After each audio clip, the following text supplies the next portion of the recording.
People have some very interesting views on the American television show Dexter. When you look online, there is a broad consensus that, of the 8 seasons of the show, the first half is top-notch, and the second half collapses under its own weight. As always, the truth is less extreme and way more nuanced. There are huge parts of the show that are bad way before things are meant to go south. In the first part of this deep dive, we looked at the construction of the show, the powerful performances when they happen, the ideas of characters that are left unexplored, and an overview of the first 4 seasons. This video will pick up at the 5th season and continue with examining what works and what doesn't, and the confused and staggered steps it takes. Within all of this, we may find a compelling answer to now 2 questions. Was Dexter ever good? And did Dexter ever get that bad? Before we get started, let me start by saying thank you to everyone that enjoyed the first half. The response has been truly out of this world, and I'm so happy that people have enjoyed it. If you enjoyed part 1 and haven't already, please consider subscribing to the channel. There's going to be more stuff like this and more talking television. And if you want to see even more of these, even more frequently, consider supporting me on Patreon at patreon.com/Byron Lewis. Once again, thank you. You said that. To recap most of the threads of discussion, Dexter has great ideas, but very poor execution. It gets scared and overplays its hand whenever it feels like it needs to up the ante. It tries too hard to give each season a proper conclusion. Dexter kills off his brother, Brian, right at the end of the 1st series, and from there's a feeling that the show must top this twist at every opportunity. I'm going to warn you now, it doesn't. Speaking to some friends, I realised that it's not that dissimilar to the twist moment in the Saw films. Hello, Mr. Hindle, or as they called you around the hospital, Zap. In the first Saw, the one that's actually a real film, the twist that Jigsaw was the corpse the whole time comes as a surprise, and the fact that I've ruined it for a new generation of people, I'm sorry. But then every sequel had a problem. You can't match that moment again. Game over! So, every sequel felt the need to one-up it. Hello, Eric. You probably don't even remember me.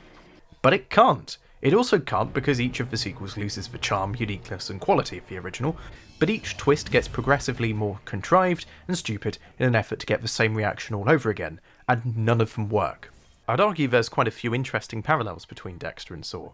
Both are made up of unique enough ideas that, while derivative, are very open about their influences and where they get their ideas from. Both think they're a lot smarter than they really are. Both think they're saying a lot more about sadism and the human condition. Both like to explore a theme in a very glib way for 5 minutes and then forget about it by the time the next entry in the series starts. And both of them are held together by the strength of one performer. Admittedly, if Dexter was a horror film franchise instead of a TV series, it might actually be a lot better. I might be a lot warmer to it, to be honest. You'd have to get rid of a lot of the fluff and crap. For people who have not seen Dexter, allow me to just quickly, briefly summarise his whole character. Dexter is a stabby stabber who stabs people. To hide this from the world, he has a developed code of ethics, put in place by his dad. Dexter narrates the show in what could be best described as Mark from Peep Show if he stopped reading Six Smith on Stalingrad and started reading Bret Easton Ellis. Dexter keeps telling us that he can't feel feelings, and he can't help his devilish impulses. He was born this way. Each series so far has a big baddie antagonist that tests Dexter's resolve. The first series had Dexter's secret brother, who killed people in a bad way, in comparison to Dexter, who only kills people for morally virtuous reasons. The second series also saw him get rumbled, but then, that had to be dealt with.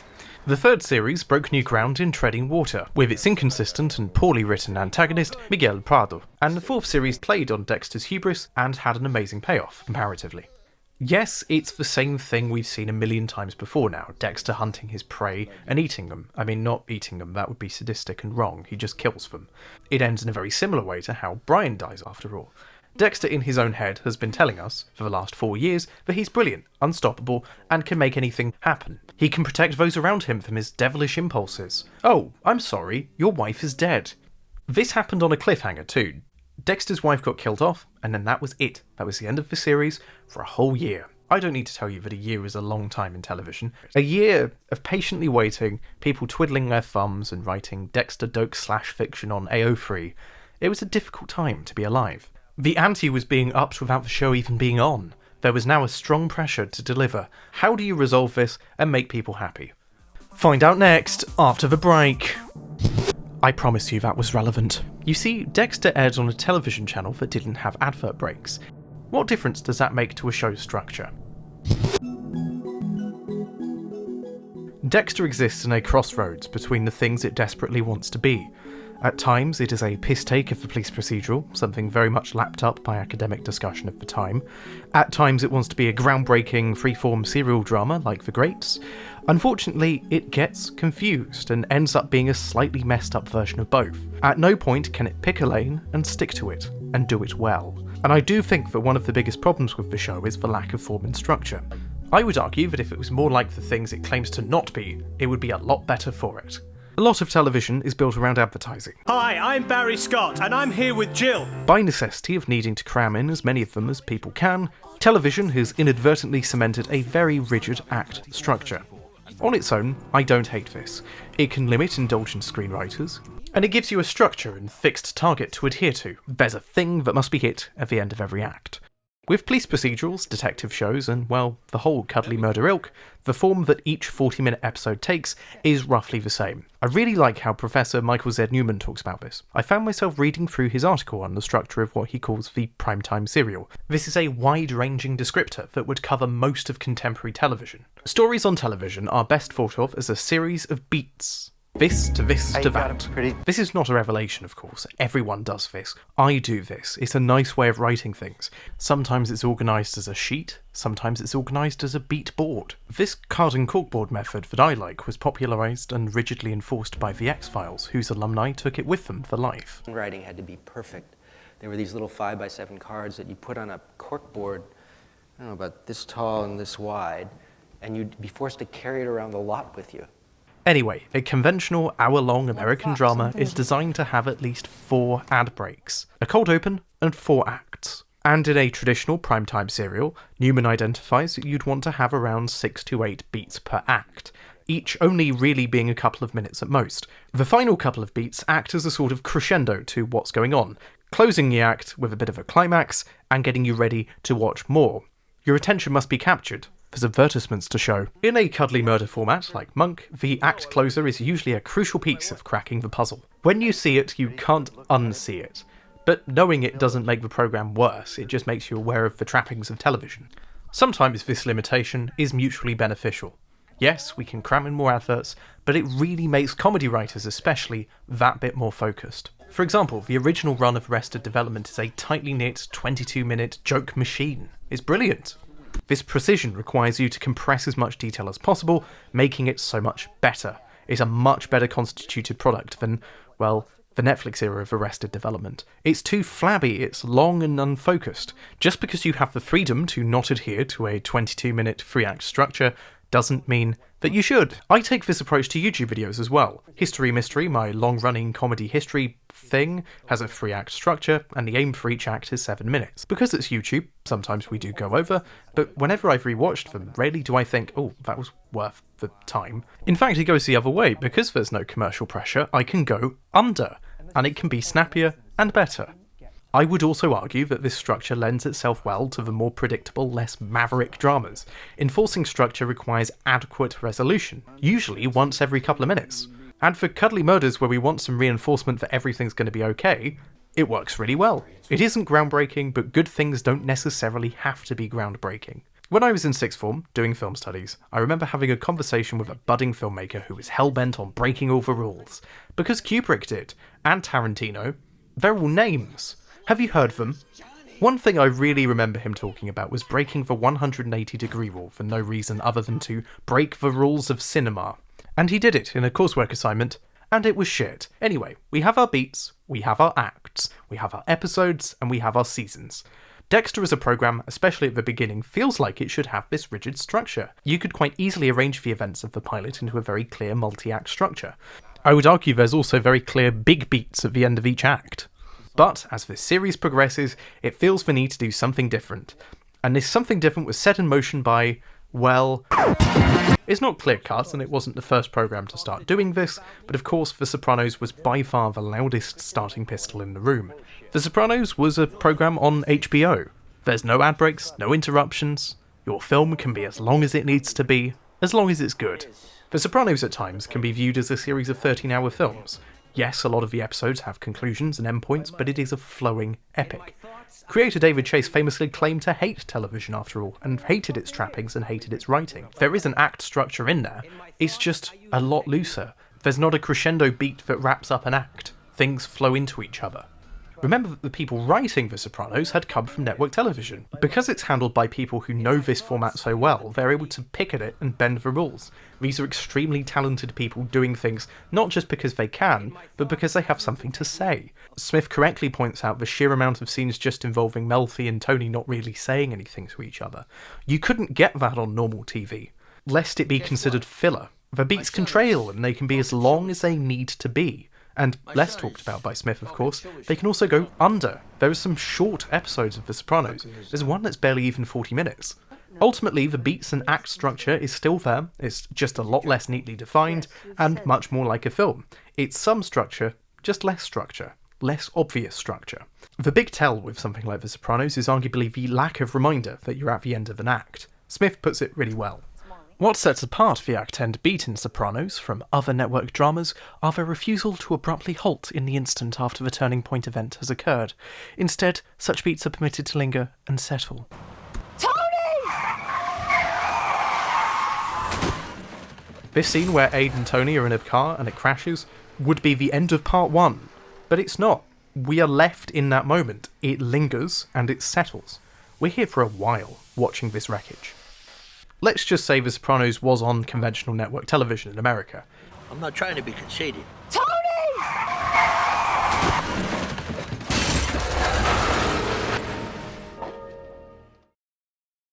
I can't believe my washing machine has broken down. In this article, Smith at length attempts to divine where the acts begin and end in this episode, but I think the telling thing is I don't necessarily agree with his positions here if one was to neatly divide it.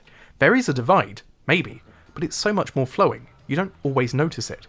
To sound like one of the old biddies forced to do Gen Z memes, it hits different when The Sopranos does it. The looseness has purpose and the time is used wisely. The biggest problem with a lot of post-Sopranos Adless Age of Television type programs, I'm thinking a lot about Netflix dramas here, is that this freedom is not used wisely. The act end beat is almost gone entirely, or is so deflated it might as well not exist. There's no hook, and it drags. When The Sopranos went off the reservation, it was novel, unique, and there was a purpose to it. When lesser dramas try and do this, it's just... it feels like they're following the herd. And frankly, Dexter is no different. There's no slow burn when the candle feels like it's been stubbed out. There's no resting for breath in the world of Dexter, for example. And there's no slow burn to speak of here. It's just sloppy and unsure. In its attempts to break away from, usual ad break TV fare, it just becomes this confused mess. Dexter as a collective is not a series of 12-hour films in the way that The Sopranos is, despite its best efforts. It feels like it's breaking the ad break well-defined 4-act structure because it can, not because it should. There's no harm in being more openly structured. There's nothing wrong with it. It doesn't make your program any less of a drama, and its rigidity can help. Stop trying to reinvent the wheel for no reason. Don't break the 180-degree rule for the sake of breaking it. Just stick to a 4-act structure and make use of the other freedoms you have being on cable television.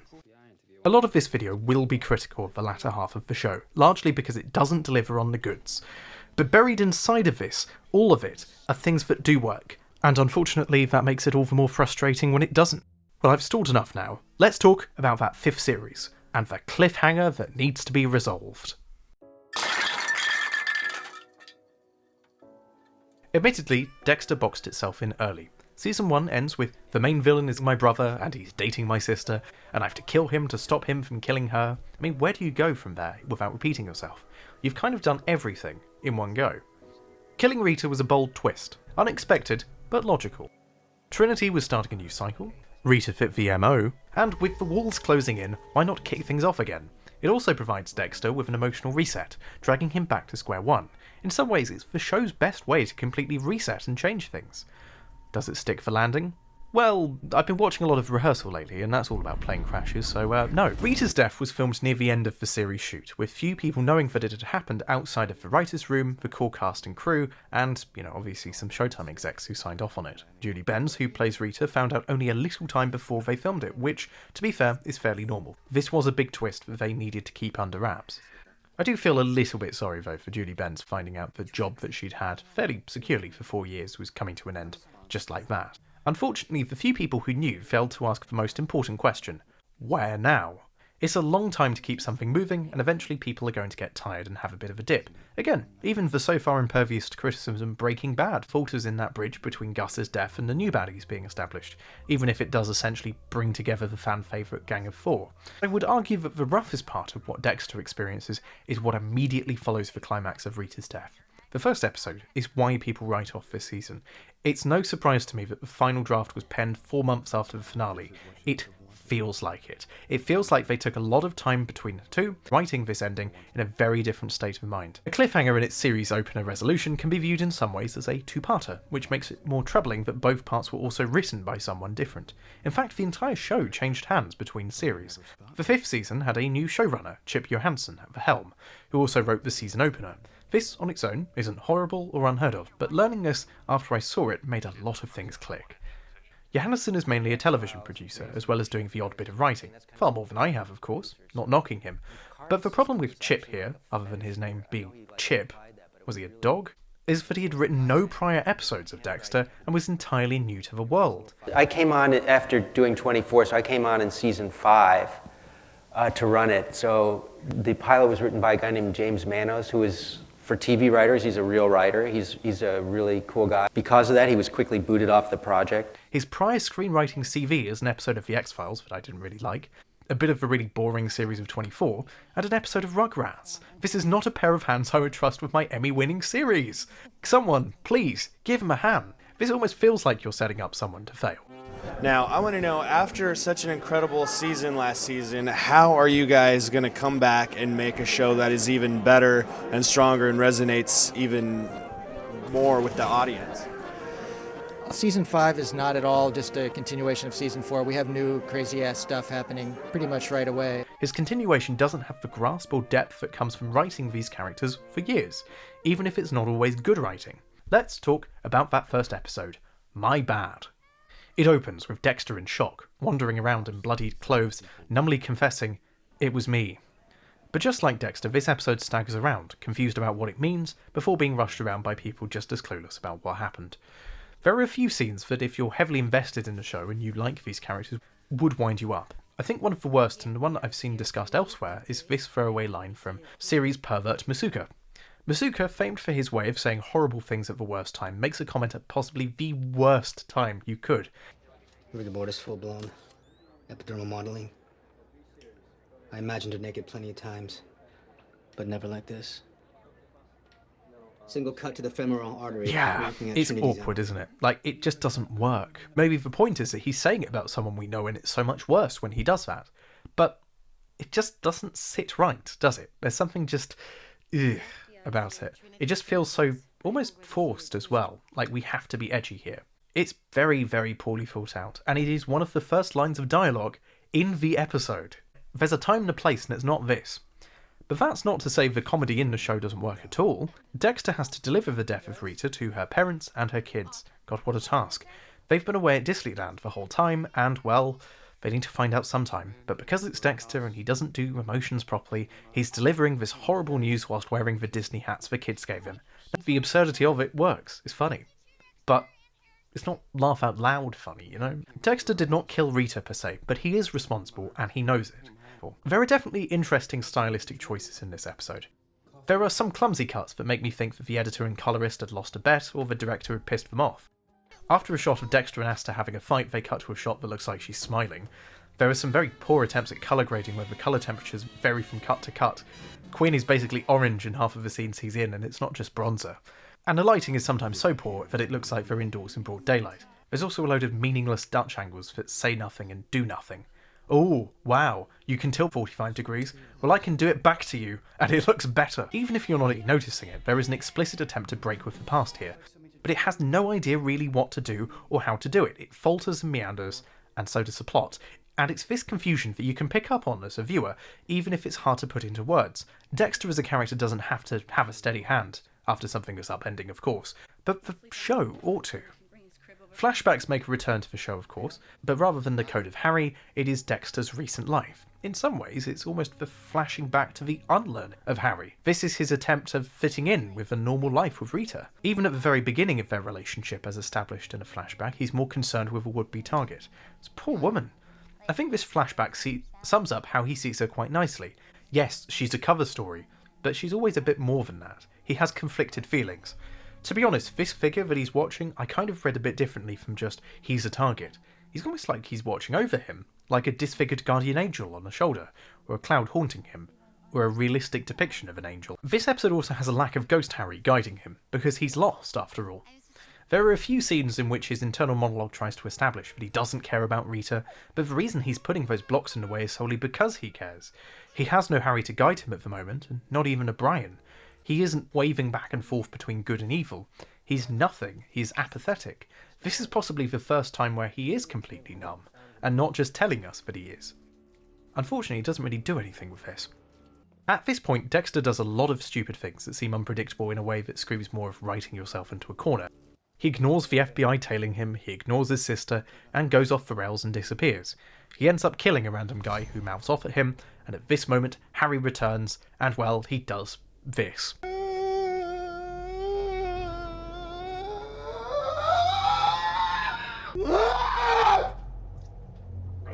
For one of the few moments in the show, we're privileged to see Dexter acknowledge that he's letting out an emotion of his own. An emotion expressed in a scene that seems to be pulling from American Psycho just a little bit. You know, that film that Dexter likes, just with less blood and less catharsis. His chainsaw down the staircase is a slight beating in a dingy toilet.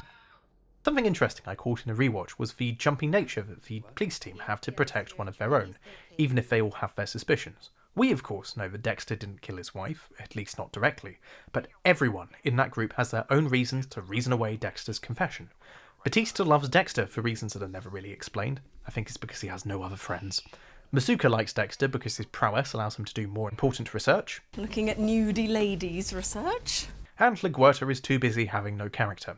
The only person who's even remotely suspicious is Quinn, but seemingly for the one reason that doesn't make sense. When the gang listen to Dexter's call to the police, Quinn is surprised to find out that Dexter, whose job is obsessive reporting of crime scenes, treats a traumatic event in the same way as a defense mechanism. You know, that one thing all people in a line of traumatic work do.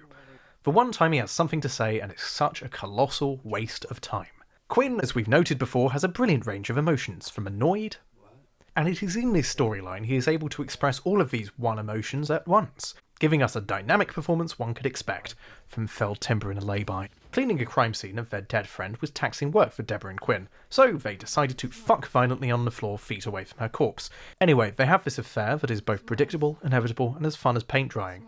Somehow, in a strange way, Dexter has managed to make sex boring. Two of the weaker parts of the show joining forces really didn't do it for me. I don't know why they did it. Dokes had a would they won't they moment with Deb, so why not do it with Dokes' sort of replacement? Unfortunately, it's Dokes' replacement. He's got no charisma. Might want to put some pants on there.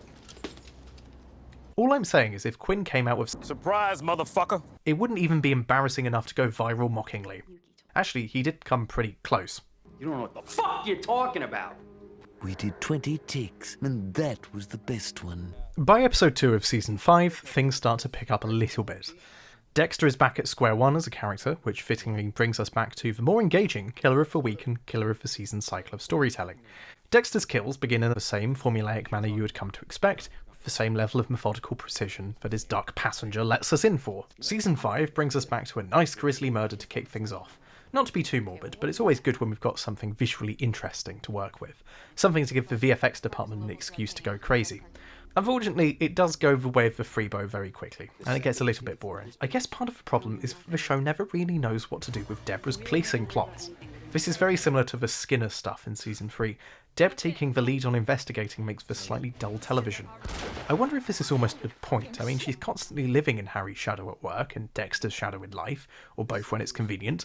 Her investigations can live in the shadow of someone else too. Again, going back to something I said in the first part, the fact that the series has to be 12 hours long is possibly its biggest flaw. If it was half the length, it would be twice as good.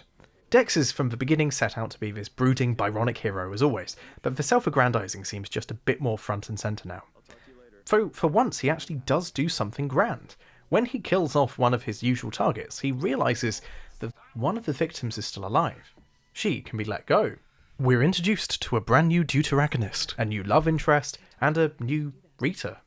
This is Lumen, portrayed phenomenally by Julia Stiles, who, yes, has done Hamlet, you can tell. It's revealed that Lumen's kidnappee, that Boyd guy, was actually one of a party of perverts. So Dexter takes matters into his own hands. Quite literally. After Dexter and Lumen get together, they begin to kill off each of the predators.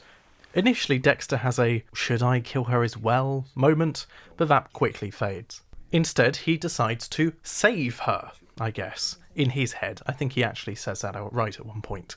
He nurses her back to health, he listens to what happened, and is actually affected by it despite his protestations, and decides to give her an option and a way of sorting out her troubles. If you really want to help me get past this, help me find those guys and kill them. It would be remiss of me to not mention that Lumen is also a Latin word for light. She is the light to Dexter's life. Dexter always being in the right. An opposite number to his sinister Brian. If I had one issue with this, it's that the show is taking a much more heavy-handed approach to the moral question of what Dexter does. I would argue that in the face of some criticism levelled at the show over the years, I don't think the show glorifies violence. I don't think it glorifies sadistic behaviour, and I don't think it romanticises what has been dubbed psychopathy. Dexter as a character might justify what he does, but the show doesn't, and there's a distinct difference. But it's surprisingly apathetic, just like Dexter isn't. I would argue there is a slight change when it comes to the Lumen storyline. This seems a bit more oblique. I feel like they are definitely on the side of Dexter killing these people, with Lumen as a vague justification for it being okay. Anyway, the relationship that Lumen and Dexter have is fairly well explored. They have a series of heart-to-heart discussions that build their character and relationship. He even moves her into Rita's old house, which goes down very well, of course. All the characters in the Dexterverse are ultimately in revolutions around the great son that is Dexter. But for someone in this trapping, she does a very good job. Speaking of things that aren't like this, they have completely neglected Quinn's boring subplot. He's pretty sure Dexter is Kyle Butler, the guy that Trinity thought Dexter was initially, and starts his own private investigation, hiring a new character that everyone knows, Liddy, to investigate it. It fizzles out pretty quickly, so quickly that even the showrunners forget who he is. Are they going to change what's going to happen on the show? Can you talk about that at all? Who in particular? I don't want to admit this on camera. His name fell out of my head. The cop, the new cop, police officer. The new cop. I have him right here on my phone. So...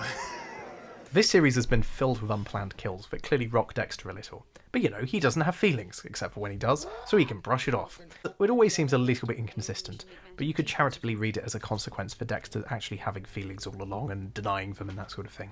There are of course a few other throwaway subplots, but they're just not that interesting as usual. There's a lot of time wasting. I don't like to say filler, but I mean, what other word for it is there? There's also an unhealthy amount of repetition and recycling for a so-called serial drama. But there are a few things that the show does right, or at least this season does right, in isolation. The problem is that it's placed in the middle of the run of Dexter. So, with that in mind, let's talk a little bit about sensitive issues. Lumen's ordeal is treated with a surprising amount of sensitivity for a show that regularly depicts dead prostitutes with their tits out.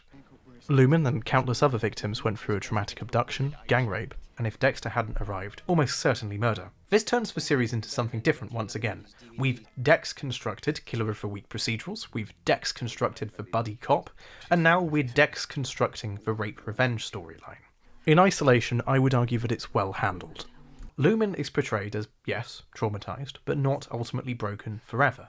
She wants revenge, yes, but it's established on her terms, not Dexter's. She is able to rebuild her life, rebuild her sexuality, rebuild her trust in other people, and assert herself. She's visibly disgusted by some of the things that Dexter actually does. It gives some hope and some catharsis. There's nothing titillating or exploitative about it, which for Dexter is big news.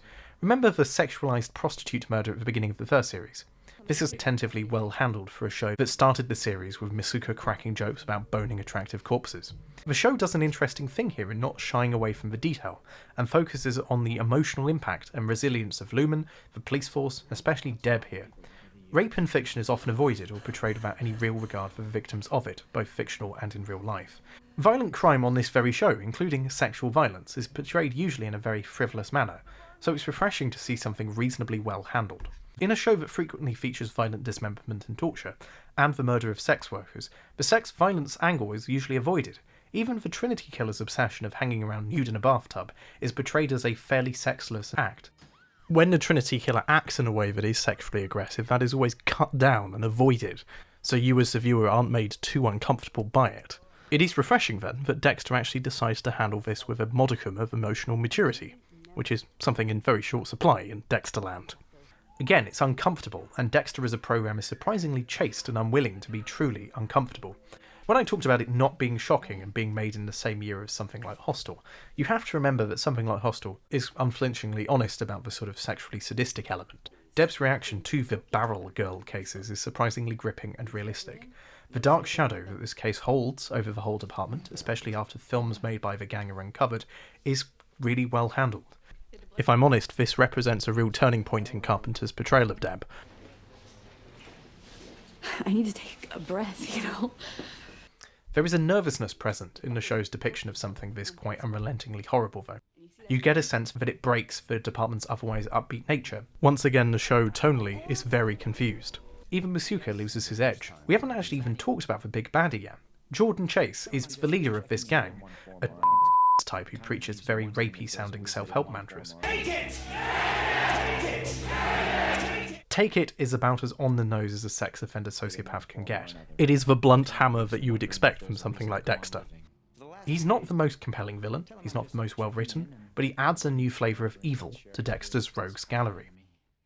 The problem with dealing with something this uniquely horrible is that yes, Michael C. Hall has the range to pull this off completely, but as a collective work, Dexter the show really doesn't.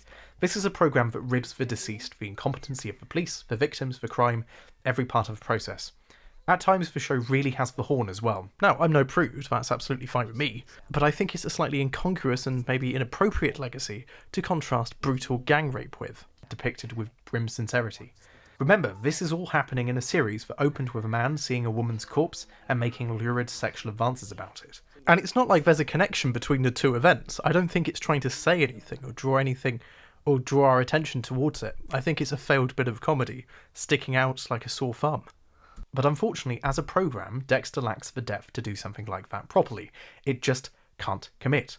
None of it is particularly new or groundbreaking either. Is it raising awareness? Well, I guess begrudgingly we are talking about it. And this is where I have to say that there are significantly better television programmes and films that cover similar subject matter, but in a much better, much clearer way.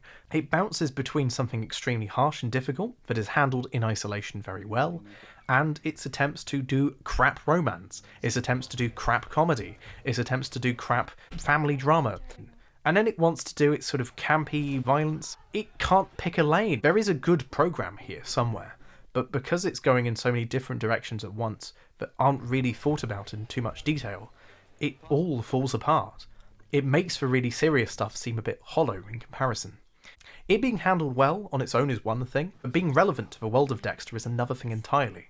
I'm not convinced that this was a great direction for the show to go in. It's too much.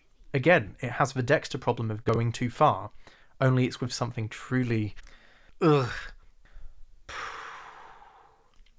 Yeah, it wasn't fun writing about this section. If it was done really, really badly, it would be so much easier to write about. If they handled it badly or glibly, if Masuka was in the room every 5 minutes making jokes about it, you'd have something to riff off of. But because it's so well handled in microcosm, and the rest of the show is so poorly handled, it makes all of it so much worse. I think when people complain about the 5th series, this may be something that they're latching onto a bit. I've not seen a lot of discussion about this. I think this is the big problem. There are so many bits that do work, but it makes the stuff that doesn't work that much worse. And there was definitely a feeling that something had gone slightly awry, and naturally the buck stops at the showrunner's door. So what happened next to our friend Chip? He's a really cool guy. Because of that, he was quickly booted off the project. I'd say that making them the good guys because I also was booted off in my turn. Showtime summarily canned him, and it's kind of easy to see why. I've not been the biggest fan of his work, as you may have noticed, but I don't think it's his fault. It's not a personal thing. I think he was, in some ways, set up to fail. I don't think many writers would have been able to pull off the conclusion that people wanted, let alone an entire series of it. There is one thing I wanted to show you, and it's the name that I cut out during his description of The Good Guys. The pilot was written by a guy named James Manos, who is, for TV writers, he's a real writer. He's a really cool guy. And he is. James Manos famously wrote the episode of The Sopranos, College. I've talked about this in the first part and I'm not going to repeat myself. It's very good and highly influential on all serial dramas after that point. He had a vision for the character, adapted the novel, and turned it into a workable premise. Look, I'm not the biggest adherent or fan of auteur theory, but I do just want to point out that most of the great shows have a nameable auteur writer that goes along with the show's lead. Think Chase and Gandolfini, Gilligan and Cranston, Lynch, Frost and McLachlan, Paul Abbott and David Threlfall, even Carter, Duchovny and Anderson. This is all getting a bit Vogue monologue now, isn't it? My point is that there's no visionary guiding Dexter. It is just Michael C. Hall and writers. So yes, that was season 5, but things can only look on up. There's a new season, a new showrunner, and hopefully a slightly better direction. Or an actual direction. I must say, it is absolutely insane tonal whiplash binge-watching seasons 5 and 6 back-to-back. After a whole series of sexual violence, it's time for the series to violently swerve back to its confused, horny roots. Telling a serious story gets in the way of the cuddly murder, after all. While individual parts of the Lumen storyline work, and I liked Lumen as a character, Dexter as a program lacks the emotional depth and resolve to make something like this not feel like a massive, unwelcome change of pace. Lumen's actually written out of the show. There was some scheduling conflicts getting Julia Stiles back, so at the end of the 5th series, she runs off, and that's it. She's gone, forever. If there's a big theme throughout the 6th series, it's religion, or more specifically, inward and outward religiosity. More specifically, Christianity in all of its flavours, mainly 2. Religious adherence is a fascinating thing to me personally, and people's experiences with religiosity, how they try to conform or live up to people's expectations, makes for very interesting research. He said, having written large parts of his dissertation about this very topic. I said earlier that Dexter's code is almost like religious praxis or ritual. I mean, he has his 10 Commandments in the Code of Harry, he goes to confession, it's even revealed in this series he's got his own Bible, he even has his own die-hard followers. All these parallels were here, but now the show agrees with me. Like in real life, I hate being agreed with. I'm so contrarian. It's interesting, but that's all it really has to say in any real depth. There's a few surface level things. The big baddies live in this big abandoned church, is literally rotting away just like their beliefs are rotten. You know, it's pretty tawdry pedestrian stuff. With the level of depth that the show gives it, it's at best one episode of material, stretched out to an entire series. I appreciate I might be slightly biased here, but there's tremendous scope for discussing this properly, and with some actual detail and resolve. There's plenty of ways of making this theme both relevant and interesting, and tying it all together to the whole nature versus nurture thing, or of course guilt and redemption, or that big thing, the S word, sinning. But Dexter does a lot. There's plenty of ways that religious coping mechanisms could appear naturally in the show, or discussion of coping mechanisms more broadly as a way of combating anxiety or stress, or how different characters do things differently, rightly or wrongly, especially with a high trauma workforce like the police. Unfortunately, there's none of that. No, don't be silly, Dexter's got to kill some annoying cunts instead. The Doomsday Killer is the series murderer, or group of murderers, depending on where you are in the story. There's the central man, Travis, who is being led by a guru, an older professor.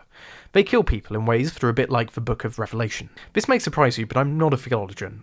What I know more about is visual effects, and I must admit these are pretty good.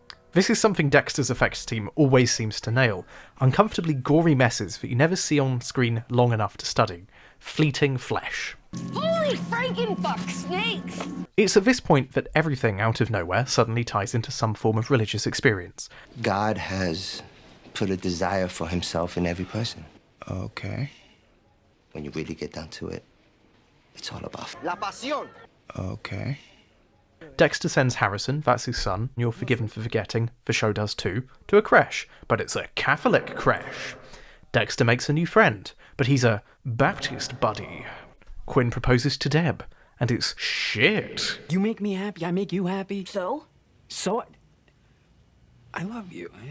But we did 20 takes. One thing that does work with the religious subplot is Dexter's new best friend, Brother Sam, played by Mos Def, who's brilliant. He's really, really good. Brother Sam used to kill, just like Dexter, but then, at some point, I think in prison, he went religious. He's a part-time mechanic and part-time preacher, loved by his community. Brother Sam spots the same darkness in Dexter that he himself must have had, but instead of casting him aside, he manages to befriend him and see through it. Their friendship, while brief and fleeting, gives us a new angle into viewing Dexter, and does what they tried to do with Miguel way better. Here's someone with moral knots, contradictions, and dark impulses who has turned things around. He's someone who's channeled his guilt and worked through it. He's great, he's charismatic, he's interesting, He's great and he competes with Dexter for charisma, so naturally he must be killed off to give Dexter an arc. Things are almost getting interesting after all. A slight hole with Dexter's newfound questioning of faith is a matter of blending in. Harry wanted him to fit in, of course, so why didn't he push him into it more? Miami is portrayed suddenly to be the most deeply religious place ever crafted. Based on the world presented to us, Dexter's apathetic agnosticism would surely stand out like a sore thumb. It's not a shock that the Cuban Batista or the Irish Quinn are Catholics by any means, but suddenly everyone has become highly devout. Jesus candles, crucifixes in every home. It's all a bit forced. I think the reason why it feels so shallow is because it could be anything. If the killer was, I don't know, into puzzles, everyone would have a word search book in the house instead. One interpretation for this is that because Dexter is thinking about it and the show is from Dexter's perspective, the attention he is now giving it rolls off onto us. I could buy that idea if you couldn't just use it for everything that doesn't work in the programme. Why is everyone so shit at their job? It's because Dexter's imagining them to be useless. Why does no one have any character? It's because Dexter's not listening. Sadly, it isn't. It's what's called in the business teleplays that are shit. But not to be too harsh, something that Dexter is very good at is visual bookends and callbacks. The 4th season and the Trinity stuff is probably the king here. There's a pretty good one in this series though. When he first starts to care about Brother Sam, Dexter sees him baptise someone. Eventually it's revealed after Brother Sam's death that the baptised guy shot him, so you never guess how Dexter gets rid of him. It's glib, it's silly, but it was quite fun, I liked that. Hey, little brother. Oh, we'll get to this. People are very quick to dismiss this series entirely, but I think there are some threads that are vaguely interesting even if slightly contradictory. Going back to my usual issues with structure and pacing, one thing that does initially work is that the episodes are more self-contained. Dexter has 2 plots this season that take him out of central Miami and further afield, and they're sort of self-contained little bottle episodes. The first episode is a self-contained plot, largely about Dexter's high school reunion. No real interaction with familiar characters. Its day players, who aren't particularly notable, or have been mentioned before. Of course, the high school reunion ends in a kill, because why wouldn't it? Yes, the series arc threads are established, but the main focus is this high school reunion. The way it's put together might work better midway through the run, but opening a season like this falls a little bit flat. If it took a more consistently episodic direction, it wouldn't be such a big deal. But because it's trying to be a flowing 12-episode miniseries narrative type thing, having an hour wasted is not great. It doesn't really explore anything new, it doesn't introduce us really to what Dexter was like as a high school student, it doesn't really say anything, and it doesn't really do anything. And none of it comes back again. This is nothing against slow pacing, by the way. There are plenty of season openers that do something slow or different. Compare this to the opening of The Sopranos' 3rd season. It is almost entirely from the perspective of the FBI watching both of Tony Soprano's families. Sure, they've been in the show before, but they've never been given this degree of focus or depth. Usually you're introduced to these characters through the perspective of their interaction with the mob, but here it's flipped. What I'm trying to say here is that this episode of Dexter could have been way more interesting had the focus not been on Dexter at the reunion. What if, instead, we followed Dexter's would-be target a bit instead? What if their gateway and their memory of Dexter is what colours their interactions? What if Dexter let go of the mic for 5 seconds and let someone else have a try? That could work. We could see something from someone else's perspective. Seeing something like this from someone else's perspective, shockingly, hasn't really been done yet in the run of the show. There's still an opportunity to do it, it would be interesting, and would give us a greater understanding of Dexter. In the Cuddly Murder world even, there's a few episodes of things like House MD that try something like this. We see the knock-on effects of a Sherlock-y maverick figure, and remember in universe to the characters of Miami Metro, Dexter is an unparalleled blood spatter expert, so he is basically a Sherlockian type. It's a shame, there's a window to what could have been here, but unfortunately it's just never really explored. We see a little bit of what Dexter was like at high school, but it's never really fleshed out enough. The other self-contained episode is a bit of a pointless sequel that treads water in, well, new, embarrassing ways. The show, of course, lives in the shadow of Brian and the Trinity Killer, so, well, why not try and bring them back a bit? Just after Brother Sam is killed off unceremoniously, Brother Brian must return too. Wearing dark clothing, unlike Dexter's light clothing, because he's now here as a physical manifestation of Dexter's lack of adherence to the code. Technically, he's just killed someone outside of the code's parameters, I think. The dark instead of the light, as Brother Sam probably would put it. How will this tie into the religious stuff? Well, it doesn't really. This is despite Dark Brian's last appearance being 5 years ago in a church. Dark Brian is actually more of a presence than Harry is in the flashbacks. He's a fourth wall breaking moment of madness. In theory, this is a great way of writing yourself out of a corner. I mean, if you can do characters that aren't really there, well, bring back the one that actually had some chemistry with the main character. Brian was too interesting a character to pass up, clearly, so let's keep him alive, in some way. If Dexter is slipping out of adherence to his almighty code, show him what he could have become had he not bothered in the first place, namely dead. This is something that does eventually get him to sober up a bit, but not before we're treated to a very dull A-plot about the Trinity Killer's son now also being a killer. It's dull, it undoes a lot of his characterization that was established before, and I have very little to say about it. Anyway, we've got a series to complete, so Dexter snaps out of his Brian moment and then comes back to good old Miami. Not that you'd notice. Sort of related to the selective perspective stuff is how Brother Sam's death is treated by Dexter. After he dies, Dexter suddenly becomes a theology expert, especially with regards to the Book of Revelations. This could be read two ways. Is it contrived and lazy? Well, yeah, it is a little bit. But I do think there's a kernel of something there. We see the world through Dexter's narrative, and he shows us only what matters to him in that current moment. We never see him internalise or process things except for the current moments in which we see him. We have to take his word that he's processed something after all. Dexter is a man that is deeply sentimental, despite his lack of emotions. He has his blood slides, he has his ritual, you know how it is. Dexter can't collect a blood slide of Sam as a memento, and he didn't have a baby with him, despite his best efforts. So this is all he has to remember and honour him by, his word and his teachings. He applies his methodical ways to Methodism. It is also handled with the appearance of aplomb you'd expect with Dexter, but with the substance of dried concrete. The concepts of a religious theme show some of the show's reckless abandon for the past that wouldn't seem out of place in a piss take, like Dark Place or Green Wing, but is dreadfully handled in practice for a show that takes itself seriously. Remember that not a few hours ago we were dealing with a very, very serious issue. Now, suddenly, we're dealing with campy Catholicism. It's confused. It's very confused. There are plenty of shows that take religion or religiosity, or something just as strong or important, and apply it properly. Eventually, the religion through line is abandoned by Dexter and he comes to his senses. Harryism, after all, has far more to offer him than morals. So with Dexter abandoning his new order and going back to his true faith, let's go back to that series villain and the other subplots worth mentioning. There's something about the idea of Travis that is deeply, deeply creepy. He is this man who dresses like the guy in the white and nerdy music video going around stabbing people because Jesus told him to. Sometimes his actor tries a bit too hard to be unnerving and it just becomes absolute camp gold. Hello, whore.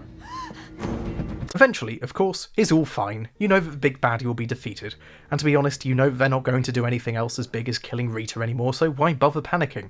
Oh no, he's got Harrison. You remember that Dexter has a child? I'd forgotten.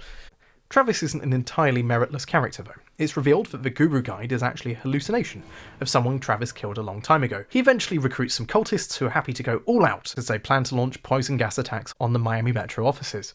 Dexter and Deb manage to stop them before they can kill anyone. Travis also had a sister who he cared about deeply, striving to protect her from his dark side. Ooh, another Poxy Mirror character. We've never seen one of those before. Of course, it's not really developed meaningfully, and it's all a bit trite. I also think the recruitment of the cultists worked quite well, and while they're not fleshed out, you get the sense that they're devout people whipped up and lost looking for meaning. And unfortunately, all they have is Travis. Deb's love life gets a slight interrogation in this series. In the past, I dropped in that I felt that all of her relationships fall into this predictable Freudian paradigm. The tough-talking, no-nonsense detective must have a flaw, and her flaw is that she wants to fuck her dad, or Dexter. The first series sets her up with a Dexter stand-in, then Lundy, who's old enough to be her dad, then there's Anton, who's the exact opposite of both of them, so she can rebel, and then finally she gets with Quinn after building on the exciting sexual chemistry that you get when you rub two bits of wood together in a forest. She is eventually bored with Quinn, aren't we all, and dumps him, starting a will they won't they storyline for the next 4 million years that would be interesting if they had even the most basic chemistry. Deb then goes to therapy, where the therapist makes some interesting connections on behalf of her patient. I would also like to point out that if an actual talk therapist did this, they'd be almost certainly on their way to being struck off, even by the GMC. I know, someone who actually used the F word is taking a stand on accurate depictions of talk therapy on TV, but this is bad. That is not as bad as what's about to come, at least when you talk to people. In these therapy sessions, Deb is working out a lot about herself, and she makes a stunning realization about her and Dexter. She loves him. This is very, very divisive in the Dexter fan community. I don't hate this as much as other people do, and as much as other decisions made in the show. After all, I've kind of pointed out that Dexter and Brian had this weird homoerotic thing going on, and, you know, it does kind of make sense for Deb to want to be with someone like Dexter, specifically Dexter. Going back, you always get the impression that Carpenter was kind of playing Deb as if she had a bit of a crush on him, or if there was something she saw in him that we didn't actually necessarily see, but wasn't strictly familial. It's uncomfortable to think about, of course, but I will say now, art is challenging, and this is a programme. This isn't real life, this is television. The problem with this is that it's bungled. It's there for a moment, and then by the time the next series comes around, it is completely forgotten about and left unexplored. Deb's complex feelings about her brother are why she's ended up with a killer after all. It does warrant some exploration and explanation. However, as with all of the deeper issues this show tries to explore, it gets cold feet, screws up, and tries to do something for shock value. And I guess, in some ways, this is the shock value thing. Showing a montage of her necking with Dexter is kind of... well, it's just uncomfortable viewing, isn't it? This series gives us another cliffhanger. With Deb being liberated by her therapist, she just simply has to confess her undying love for him, and it has to be at the exact moment that Dexter is doing some stabbing. Oh no! And there we have it. Deb now knows about his crimes. No one is innocent anymore. Will she go the way of the Dokes and die? Of course not. She's needed to anchor Dexter to being vaguely normal. Will she run off like Lumen? No, of course not. She signed the contract for another 2 years. The show still needs her to kill time between Dexter doing nothing. And with that in mind, it's important to know that Showtime then commissioned the team behind Dexter for 2 more seasons in one go. So with this in mind, they now have an idea of where to go from here. We've got 2 years, we can round things off over that 2-year period, we don't have to rush things at the end of this 7th series, we can explore ideas in their fullest. How does Dexter take advantage of that?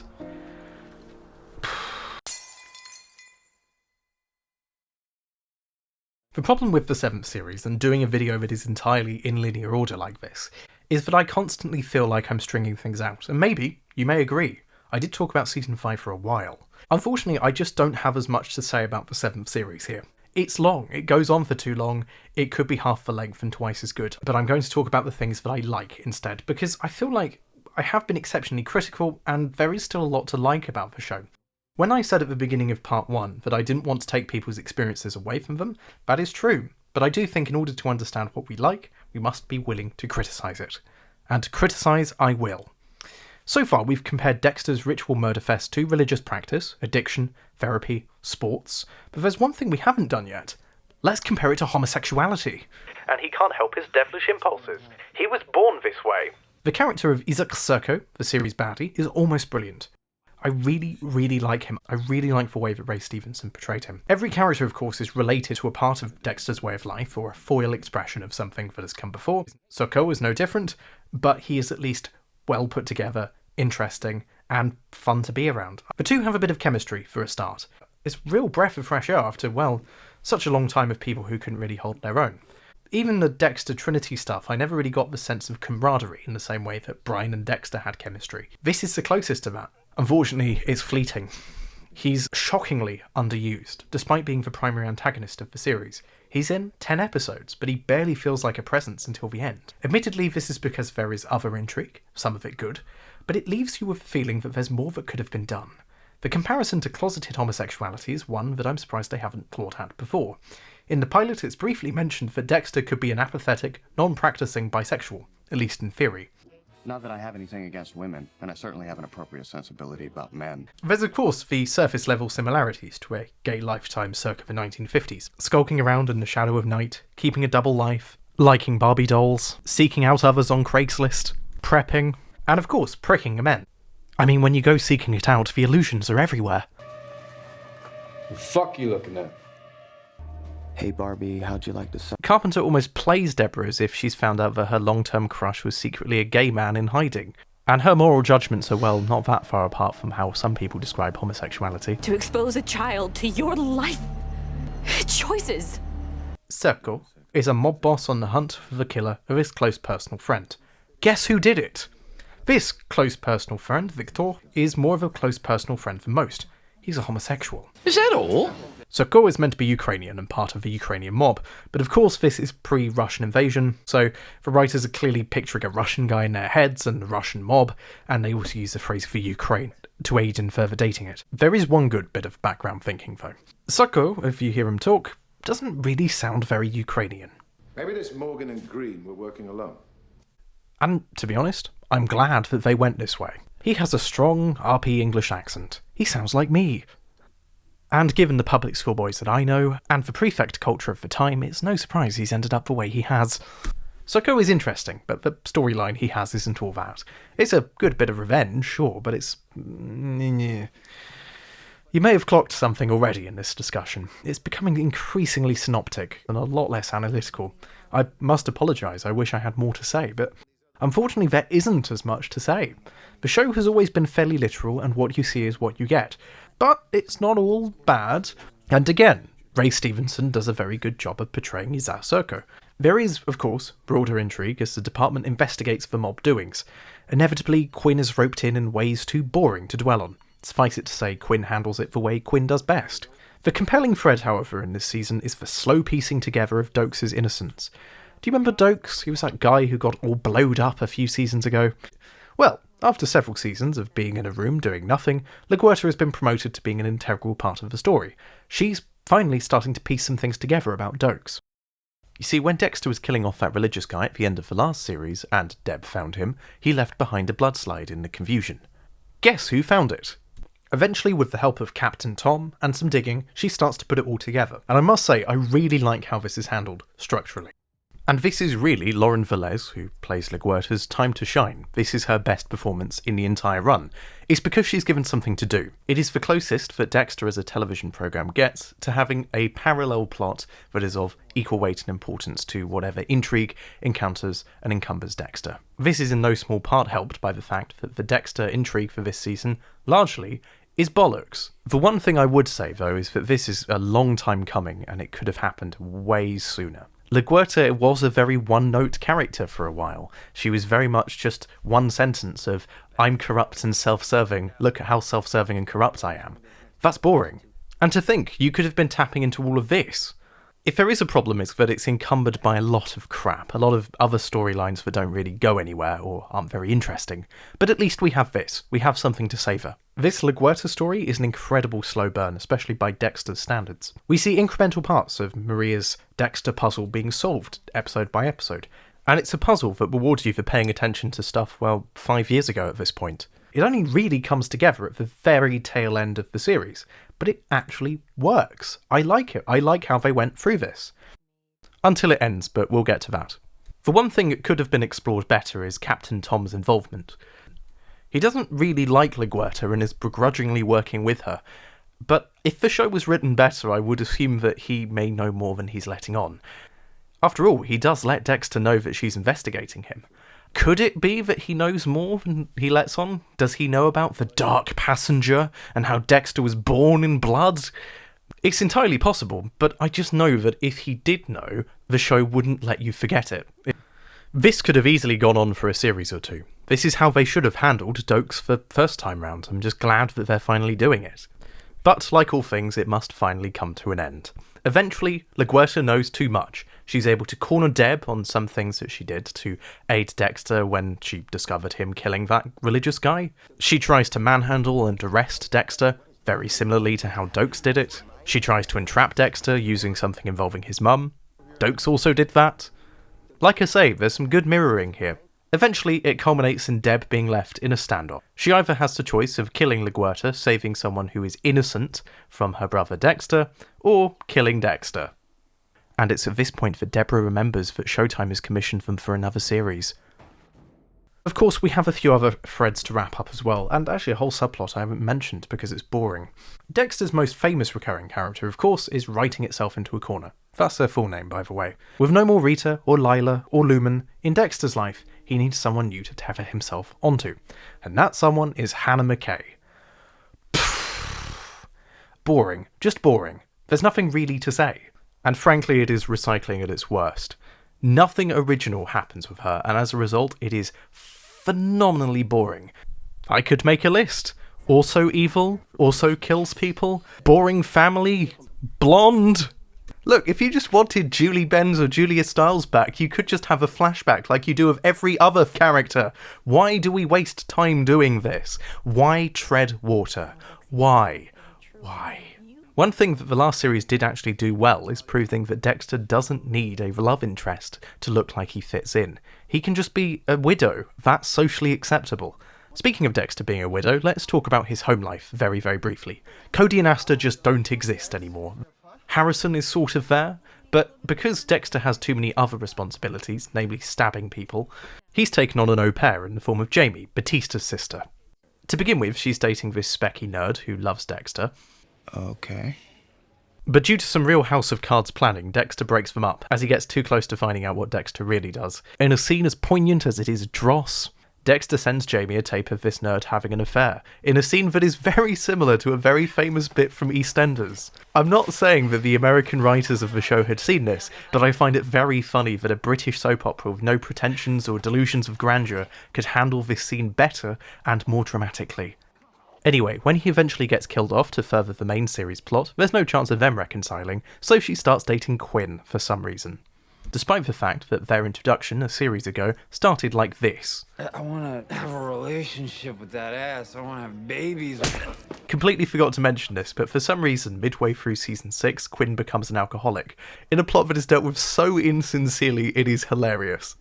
Deb is obviously very uneasy knowing that Dexter is a killer, but she gets used to it in record time. They also get stuck in this killer's maze that looks a bit like Saw, I think probably on purpose. But that's all there is really to say. Anyway, we're at the end of the 7th series.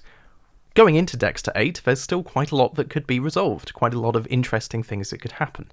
And if one person's figured out what Dexter's up to, surely it's only a matter of time until someone else does. So, where does it go? South. We finally made it to the final 12 episodes of Dexter, and watching it you'd have no idea that this was going to be it. The team have been making the show now continuously for 8 years, an extremely long time on television. If you look at the other shows most of the team have been involved with, they've barely worked on one project for longer than a couple of years.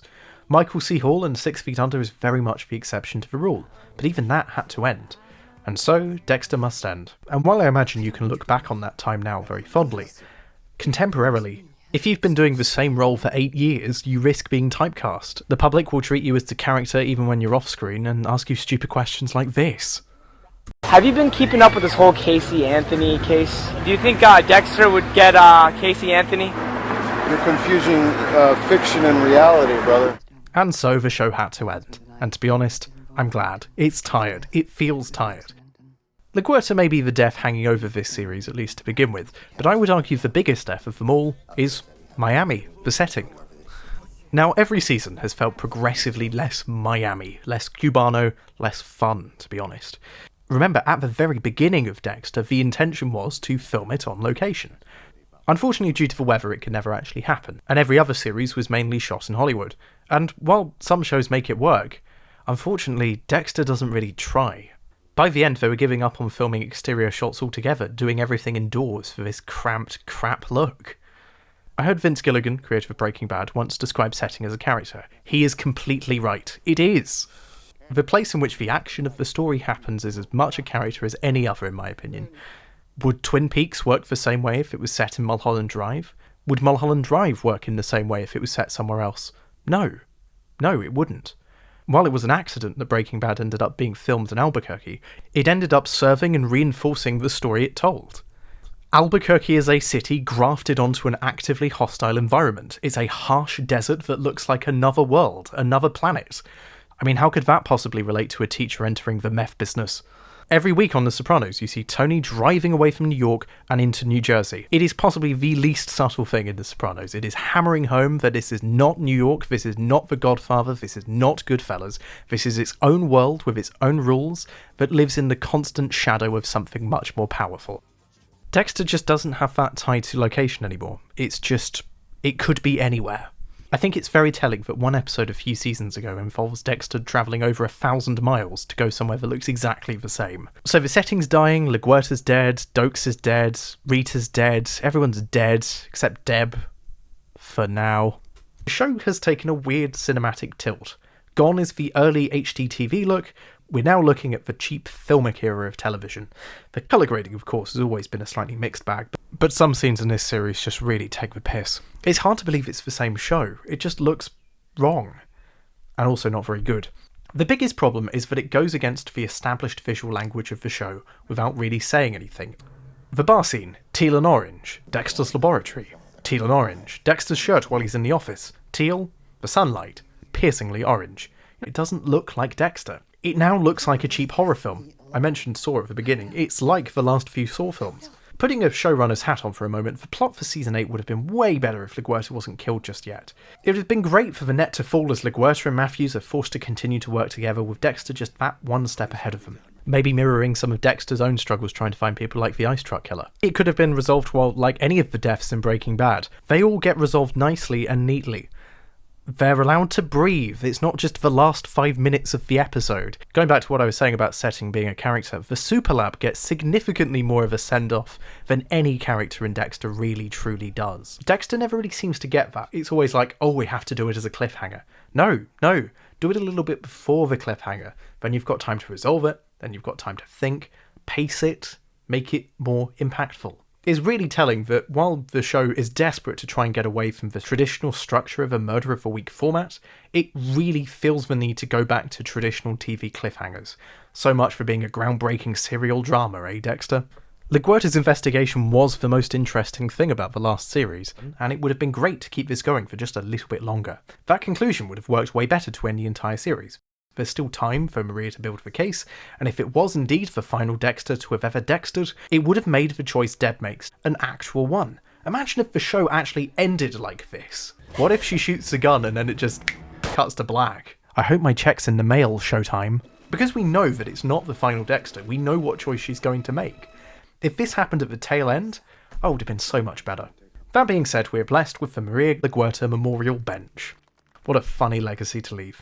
The writing of the supporting cast has really deteriorated. Masook and Angel barely exist, and all they do is just exposition each other off. Jamie, Angel's sister, exists solely to storm out of rooms. Jamie storms out on Batista, she storms out on Quinn, she storms out on Dexter. There's not a single character that she doesn't storm out on, except maybe the baby, when they remember it exists. One interesting season subplot is seeing Batista be ingratiated upstairs in the system. Without Maria bending the knee constantly as Lieutenant or Deb, Angel has to do it himself. He has to balance the powers that be with a fresh out of retirement Captain Tom. Deb has retired from the police force after after what happened in the last series, and is now working as a private investigator, specifically investigating how much coke fits on this key. By this point in the series, Dexter spends very little time with Harrison, his son. A lot of this is because it's probably boring to write too many scenes of Dexter bonding with kids again. He has done it already. Mazuka's given a daughter who also storms out of rooms. Probably for the best, it's not like she's going to have award-winning dialogue. And there's some other stuff, probably. Oh, Hannah turns back up again. But we'll get there. We've got a big baddie after all. Or baddies, plural. But not good baddies. Bad baddies. Dexter's final series has not one, but 3 separate, overarching murderers that don't have enough character to fill one character, let alone 3. First up, you have the Brain Surgeon, possibly the worst of all of the mainstay murderers. The Brain Surgeon is a killer that kills people, cuts out a part of their brain, and leaves a lobotomized corpse for people to find. Lovely. Again, it's an excuse for the effects department to make grisly models, and bully for them. It's just dull to watch. There's no real intrigue and you don't really care very much. In this series, we're introduced to the brand new, never-before-mentioned character of Dr. Vogel. Introduced by Tom as an old friend of Miami Metro, she takes an immediate interest in the brain surgeon murderers. This eventually gives way to her real intentions though. She's here to check in on good old Dexter Morgan, because once upon a time, she, with the help of Harry, developed the code. That's right. She's the one responsible for all of this. The code acts as a perverse form of rehabilitation, sort of like a Ludovico technique designed to mould serial killers instead of stop them. What I find initially interesting about Vogel is that she is set in her ways, and the show initially frames her beliefs of Dexter as being the right way of seeing it. And this is because Dexter believes her. His monologue makes her sound correct. Only when he changes his mind do things begin to change. It's framed in the way Harry's code and advice is framed at the start of the show's run. You have to accept it because it's there. It is initially taken for granted because we're seeing the whole world from Dexter's perspective, and his contemporaneous, in-the-moment narrator has decided that Vogel is correct. She's right to label him as a psychopath, because Dexter believes it. He believes it, ultimately, because Harry believed it, and Harry nurtured him through developing the code. This all becomes undone, however, when her selfish and difficult messages are shown up close, like her clandestine recording of patients. Oh, where have we seen that before? It's never made clear if Harry knew that he was being taped by Vogel, but it doesn't make it any better. Vogel is of course actually secretly being harassed by the brain surgeon and is eventually kidnapped. After an initial false lead and red herring killer, Dexter finds out that actually is Jamie Maguire from the UK version of Shameless, doing possibly one of the worst accents of all time. I really don't understand his casting. Eventually, after a little cat and mouse game, they find the brain surgeon, and after a slightly tense showdown, Dexter kills him. This is really early on in the run, so is he really even the main series baddie? Well, we'll get to that. Deb has now watched several murders happen in front of her caused by Dexter, so naturally he's losing her a little bit. She doesn't love him anymore, at least in a conventional, romantic way. She tolerates him instead. She starts to drink and drive, do more blow, and be more interesting. Off the Rails Deb is definitely an interesting twist, but it does beg the question, why didn't this happen sooner? This is a character who has been kidnapped, shot, nearly died multiple times, has watched her colleagues die in front of her, watched the death of a serial killer, has watched Dexter kill people, and is in hospital for some sort of serious injury every 5 minutes. Why is this the straw that broke the camel's back? They've kind of gone the wrong way about it. It feels like they've gone, wow, we need to get her to drunkenly confess, so let's give her a drinking problem. It just doesn't really make sense. If she is this sort of stern, iron lady, why was this the straw that broke the camel's back? And frankly, if this is, why not explain it?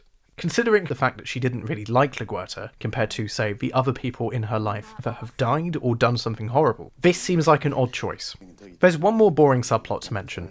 Dexter needs a new friend and apprentice. So far, he's taken on a friend he can kill with. That ended miserably. He took on an apprentice in Lumen, which ended miserably, for him. He took on a relationship where he was understood, twice, which also ended miserably.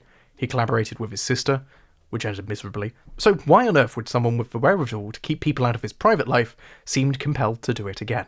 Zach Hamilton is a teenage serial killer. He murders prostitutes, like Dexter's brother. He kills women his dad is having an affair with, sort of similarly to how Dexter kills animals that his mum doesn't like, as established in the pilot. It's these qualities that draw Zach into Dexter's dangerous orbit, and Vogel's. Too many people now know about Dexter's secret that it seems rather pedestrian. By episode 8, he's assembled a motley crew, a new ensemble cast and family. As well as Harrison and Jamie, he's got this brand new family you couldn't give a toss about. There's the mum, played by Hannah, who's back for some reason. There's the kid, this serial killer child, who I genuinely do not think you could pay me to name. And Dr. Vogel, who's there is a matriarch figure who can't work out if she's just this old doting crone or evil crone. Either way, she's a boring crone. I feel like I have to point out just how uninteresting all of these people are and their crap lives that revolve around Dexter are. Thankfully, most of them die. Hannah's relationship and the purity and intimacy of whatever is demonstrated by the sheer sex of their sex scenes, with sexy sex in it, where they sex each other until they stop. This is not interesting. You're not telling us anything you don't know already. But of course, this has to come to an end. Dexter eventually finds Zach dead in his house. He's been brainstemmed too. So Jamie Maguire didn't do it, it was someone else, and the surgeon is still alive. So that means we're going to have to invent a new baddie 3 episodes before the show ends for good. Great, fine, I mean the other ideas you've had aren't that good. Maybe they can throw the dice and find someone good. Episode 9 starts with a heart-to-heart between Dexter and Vogel. As we've discussed, great actors can save crap dialogue, but there's a limit. It's the worst kind of bad, it's bland. You can tell that I'm not enjoying writing this bit, it's because it's just dull. I genuinely do not understand how anyone managed to make their way through this. I'm surprised they're not falling asleep as they're doing the scenes. This scene in particular, at the start of episode 9, is possibly one of the worst bits of drama in this dramatic show. It's just needless, endless exposition. Backstory for a new character that will uproot everything that we're meant to care about, and it's pretty much a Wikipedia synopsis of the character. But to call it synoptic would be misleading because it goes on forever. It is a needlessly long scene. At one point, Dr. Vogel starts talking about the Mama Cass song, Make Your Own Kind of Music, and the way she describes it makes it sound like she's never heard of music before, let alone that song. Do you know it? Yes, of course. I used to play it all the time. Still do. It was just a pleasant song. This conversation happens at around 15 minutes into this 55-minute long episode. This is a long episode of Dexter, by the way. From this point, we have exactly 200 minutes left of Dexter. That's it. No more scenes. No more seasons, just this, and a cut to black. How do we wrap up 8 years of television and have a payoff? 200 minutes of Dexter remain. It turns out that Vogel has another son, and it's this guy who was dating someone who Dexter almost dated and then killed them. I didn't mention it before because you'd forget about it. It blindsides you in the same way that I'm blindsiding you now. Dexter then uses this ridiculous face match software to find this out for himself. Here, the chase is on, but there's a problem. Dexter still has to prove that Saxon is the brain surgeon. Hannah is on the run from the police, and Dexter decides to stash her at Deb's. After a frank conversation between the three, they agree to let her stay. Hannah is obsessed with the idea of packing up and moving to Argentina, and Dexter is ambivalent and decides to go along with it. I feel like part of him has realised there's an endless supply of Nazi granddads in Argentina who won't fight back. Deb's boss as a PI is annoyed at Deb because she's not PIing very hard, but that's okay. Deb's going to quit and rejoin the police force anyway. Her character arc is done, Quinn is sad and boring, but at least he's somehow mystifyingly with Jamie. For now. Hannah and Deb get on better now that they live together, and then Dexter drugs Vogel. And just to remind you that Saxon is the bad guy, the really bad one, for reals this time, he plays that Mama Cass song that Vogel pretended to recognise. I can't confirm this because I have no access to the Season 8 scripts, but I'm pretty sure that this song was chosen in post-production. He plays the song over and over again because he's really, really evil. Dexter follows him, but then he gets the jump. Vogel is mad about the drugging, shockingly, and sends Dexter away. But then it turns out that she's hiding Saxon all along. Deb takes the news of Dexter's planned departure as well as the audience will. What I don't get about their plan is, well, why Argentina? Why not, say, a state right next to them that won't extradite them, like Cuba? You know, that place that's not that far away. Dexter tells the Metro team that he's leaving, right in the middle of a crime scene. Which is quintessentially Dexter. I like this. Batista and Dexter even have a conversation, again, for the first time in seemingly years now. It's kind of hard to express this in a deep dive overview kind of thing, but seeing Angel and Dexter interact makes it all the worse that they don't really spend much time together. Quinn breaks up with Jamie for some reason, it's probably Deb, and then he storms out on her. A character development, he's the one to storm out now. Oh, who am I kidding, she storms out as well. I guess they really were made for each other. Then Deb and Quinn are back together, yay. And their true undying love is expressed beautifully in this very well-crafted scene where the Steadicam is a bit shaky, and Deb's face is obscured by lens artifacts. A marshal has been showing up trying to work out where Hannah is, and he's managed to work out that Dexter's leaving Miami.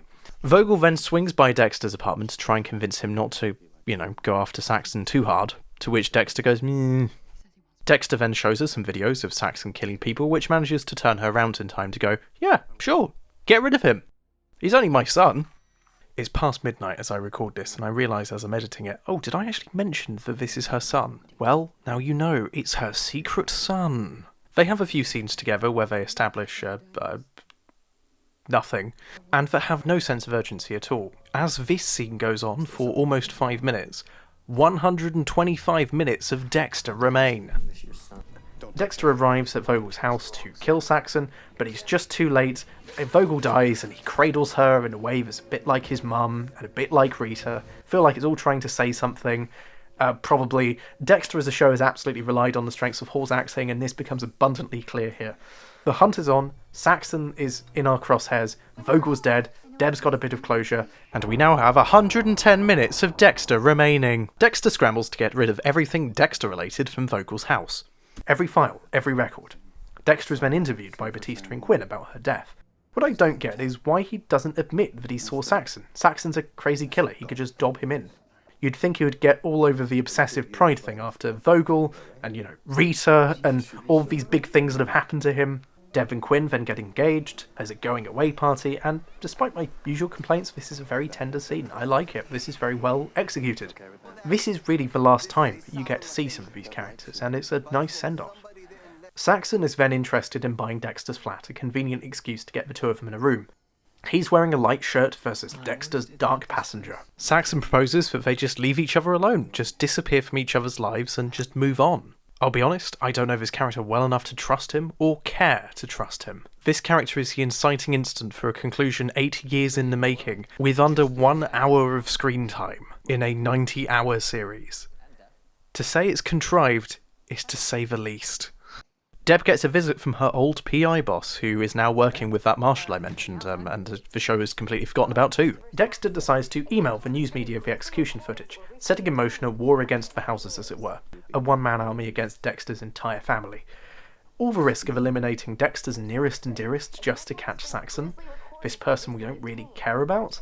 It really feels like no one has learned anything from Trinity, especially Dexter.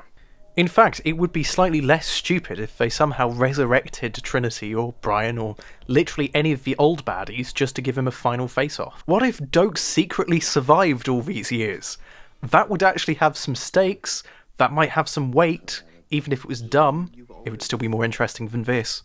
It could be interesting, it's just not very well explored, and we've known Saxon for 4 episodes at best, and most of those he's not really in it.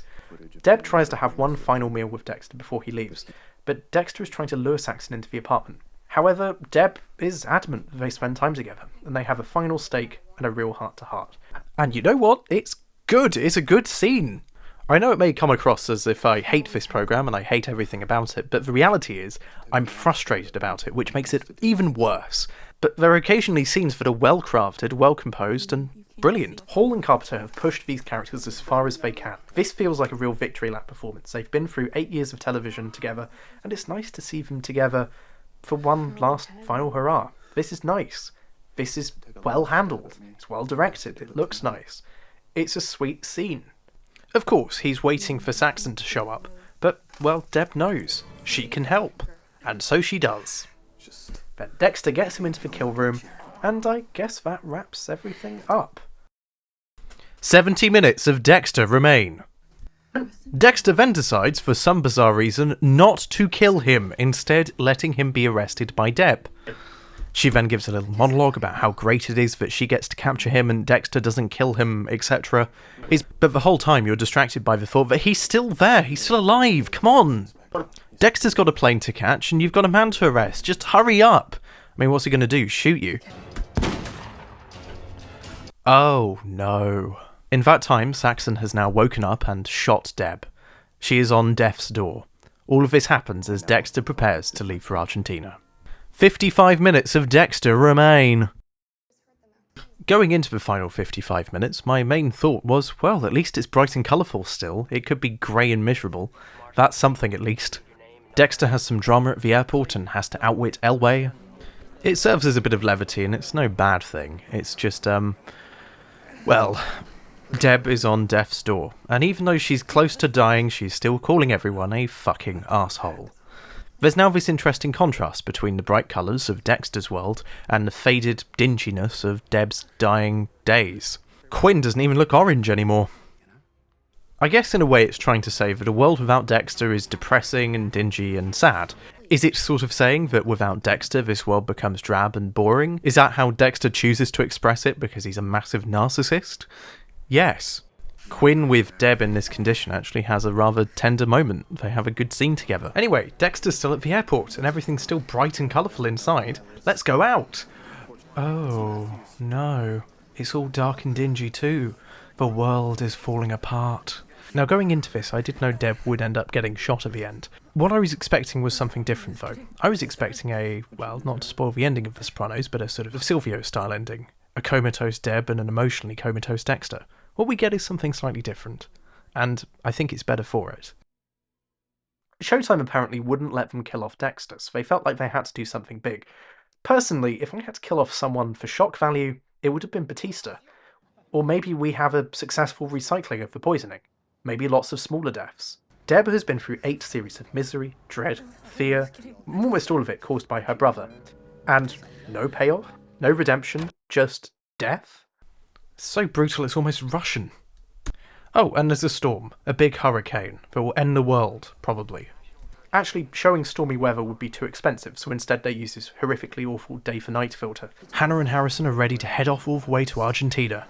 They're still being chased by the Marshal and Deb's old boss. But it'll be fine, probably. You don't really care, do you? 34 minutes of Dexter are left, and we still have a Deb on the rocks, Harrison and Hannah are on the run, Elway is still after them, Saxon is on the loose, and despite hours of build-up to this point, seemingly no one has worked out Dexter's crimes or bothered to cotton on. Oh yeah, forgot to mention, Dexter's still at large, he's still killing people. Harrison and Dexter have one little scene together. It's such an unemotional goodbye though. It's just kind of boring. 30 minutes of Dexter remains. Saxon has taken a veterinarian hostage, and he forces him to drive all the way to the hospital.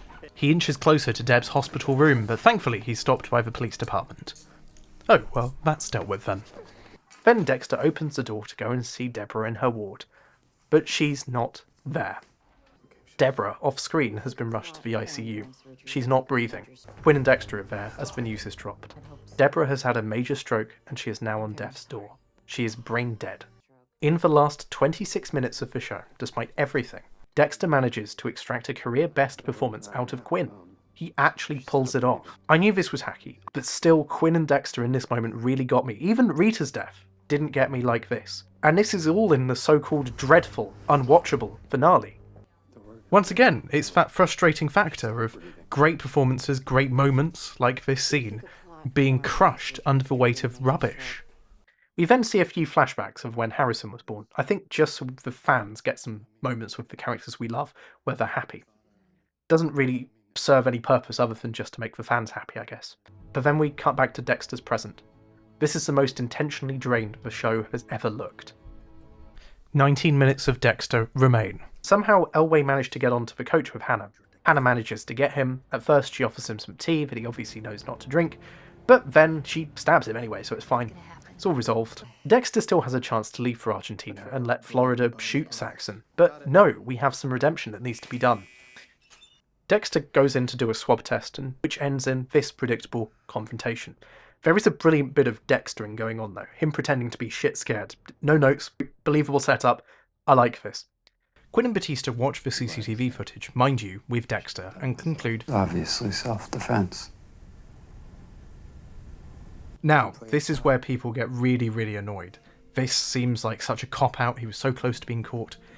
I think this is the most mature piece of writing in the entire finale. This is in some ways the closure that I personally was hoping for. Dexter can stab someone in front of these people, and there will always be a justification, because he is one of them.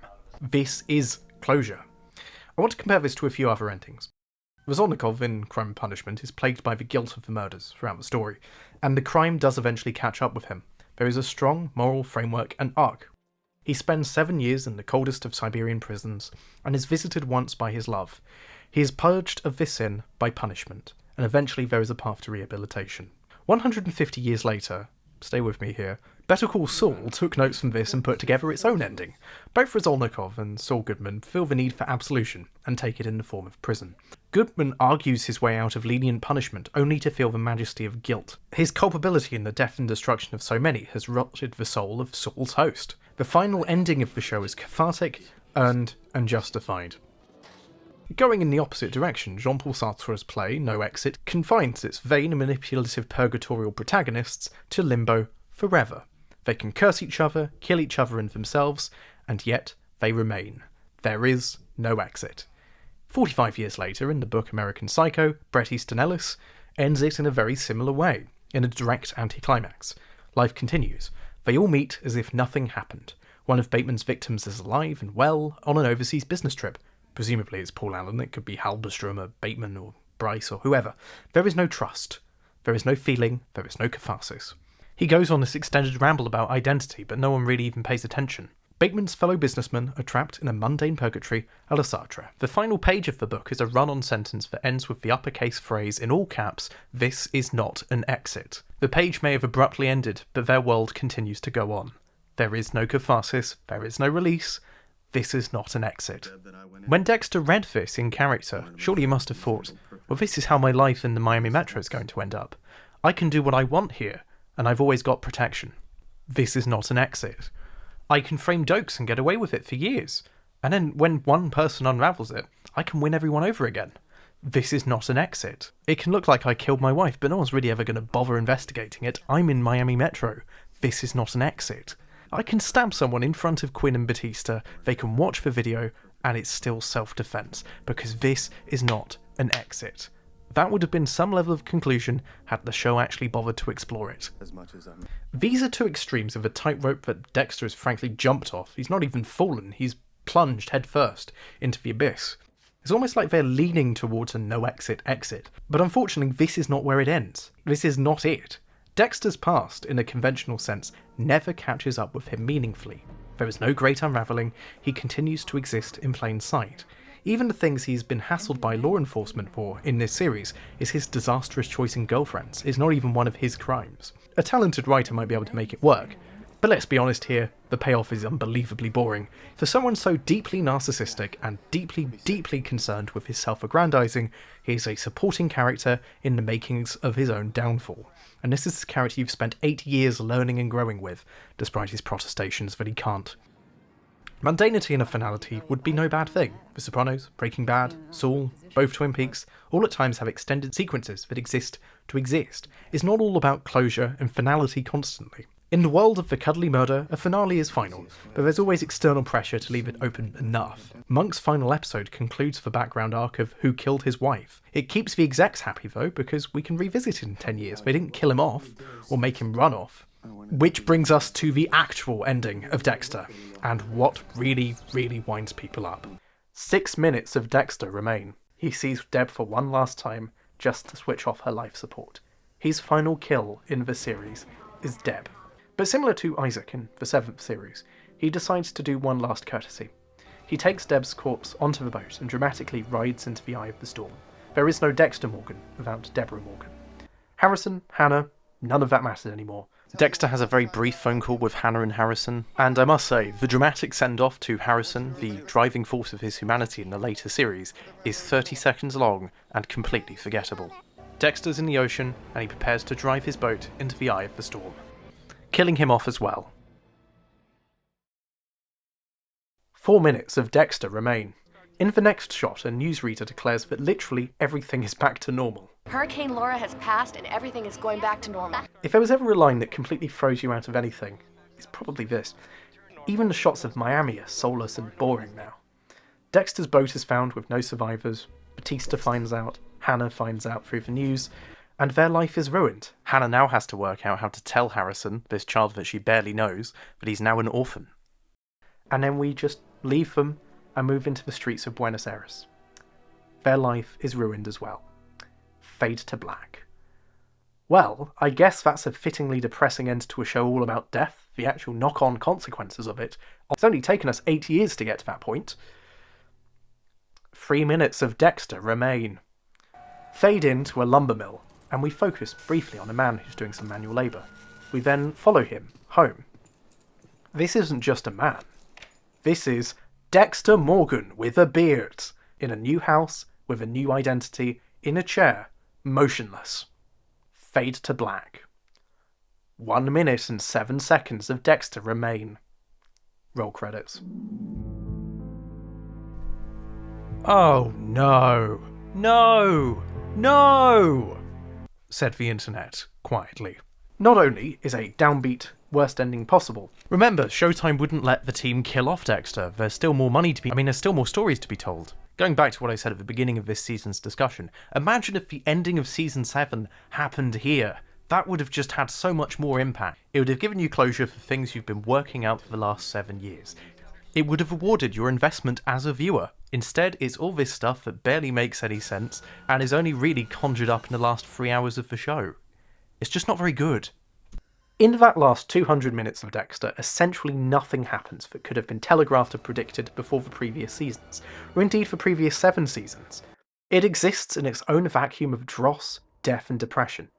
But really, in that 200 minutes, nothing that interesting really happens other than Deb's death. It's all this sort of filler, and at this point, Dexter by numbers. And I think that gets to the root of it. It's frustrating. There have been entire series at this point that have tread water, but to see the entire series wrap up in this way, given how it started, or the ideas that it started with, is just so sad. You know, I haven't really talked about this, but the show gets progressively less Cuban as time goes on. Is that why it really declined in quality? To be honest, actually, yes. Part of that is that it loses its Miami vibe very, very quickly, and it's very sad. That's something that made it original and unique and fun. There's nothing fun about the ending of Dexter. It's a mess of great performances, odd direction, and a desperate cry for help from the writer's room. Oh dear. When I finish a series, I always go back and watch the first episode to see if there's any through line or closure or some deeper meaning that I could get from it. The one through line I did get is that there were always ropey moments throughout the show. It was never perfect. No pilot is, obviously, but then I went back and watched bits of the first series again, and even then there were big structural problems from the beginning. Things are always boring in Dexter. There's time to kill. Dexter is not one of the great post-Sopranos American dramas, like Breaking Bad or 6 Feet Under. In a way, it's closer to the primordial Oz, with which it shares a large part of its cast. Actually, the more I think about it, Oz is very similar to Dexter. Lots of extremely talented actors working with pretty wonky scripts. The only difference between the two is that Oz is genuinely shocking and actually raises some interesting points. I don't think Dexter has much to say that hasn't already been said by other works on anti-heroes. Which, on its own, isn't necessarily a bad thing. I don't think that shows should constantly have to qualify themselves. But it does sort of talk to what people expect from the show. Dexter as a show is aggressively okay. It's fine. Sort of like a deranged serial killer, it wears the skin of other TV shows at times. It's a jumped-up CW drama, a la Smallville or Supernatural, that can say fuck. Is a brooding, cerebral exploration of an anti-hero that wants you to believe that he's the victim. Except there's about 500 different novels and TV shows that explore this same presence better. It's not a masterclass in television writing and direction each week. It's not even at times interesting. When it works, to many people, it's comforting, cuddly, and familiar. When it tries too hard to lapse out of its cuddly established territory, it misses the mark and angers its audience. When it tries to do something different, it feels insincere. Dexter is and was loved by a very devoted fan group who love the characters, even if the show doesn't really love them as much. Batista, Dokes, and Masuka, yes, even Deb, are sometimes interesting to watch. I think the idea of them, however, is much more interesting than the execution, which is kind of what happens to all fan groups. They latch onto the ideas of characters and make up better scenarios in their head. And ultimately, this is kind of why it was inconclusive. Showtime kept the character alive because they knew there was demand for an audience that would lap up a spin-off film or a special, something to trade on in the future. And almost like clockwork, not even 10 years later, we now have a Dexter cinematic universe, a next-generation miniseries, an Enterprise prequel series, and on the cards a Deep Space Nine continuation of sorts. I'll watch them, probably, one day. For money. Patreon.com/Byron Lewis. He said that. I disagree with the notion that there's a bad half and a good half. I think it's measured in good and bad, and I think it's a constant up and down. There are peaks, and there are troughs. If you're going to watch it, you must accept that. I think most of the people involved in Dexter's production accept this to some degree now. It's telling to me that the entire series has been condensed into a 4-hour social media upload. If I'm honest, that is the most enjoyable way of watching it. Is this me saying that Dexter should have caved entirely to what the fans want? Well, no, obviously not. It does speak to a broader problem with the show. It is confused. It can never really make up its mind about what it is. Was Dexter ever good? Well, yes, it was, in some ways. And did it ever get that bad? Yes, it did. It is both of those things at the same time. As a programme, it is a walking contradiction that can never really be that sure of itself. The issues with the show's construction are there from the very beginning. But to be honest, like everyone, you're blindsided by Dexter Morgan. And that draws to an end my experiences with Dexter. Thank you very much for watching, and good night.